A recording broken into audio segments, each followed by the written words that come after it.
দর্শক, নির্বাচনে জিতে বিএনপি ক্ষমতায় যেতে না যেতেই চাঁদাবাজি শুরু হয়ে গেছে বলে অভিযোগ পাওয়া যাচ্ছে। সাভার আশুলিয়ায় বাসে চাঁদাবাজি করার সময় জনতার হাতে আটক একজন। পরিচয় এখন পর্যন্ত পাওয়া যায়নি। তবে অনেকেই এই চাঁদাবাজির অভিযোগটা বিএনপির দিকেই ঠেলে দিচ্ছেন। স্যার চাঁদাবাজ ধরছি স্যার।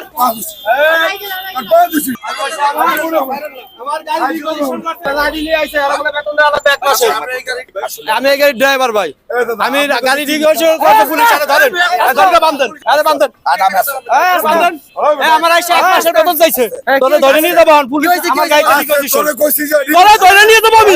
দেশের কি করছিস তুই দেখেছে? এই শালা ফুল শালা, তুই লাড়ি নিয়ে আমার কাছে গেছিস, কইছিস পাঁচজন ড্রাইভার গাড়িতে সে কাট দিয়া গাড়ি কইছা হাত পা দিছি আমি। তোর ভুল হইছে, তোর ভুল হইছে, আমি তো মাই আরে তোর আমার সামান মারছে।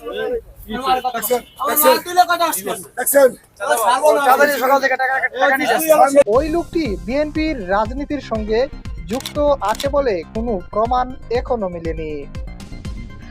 তবে চাঁদাবাজির বিরুদ্ধে যে এই দেশের জনগণ সোচ্চার আছে সেটা এই ভিডিও দেখলেই বোঝা যাবে।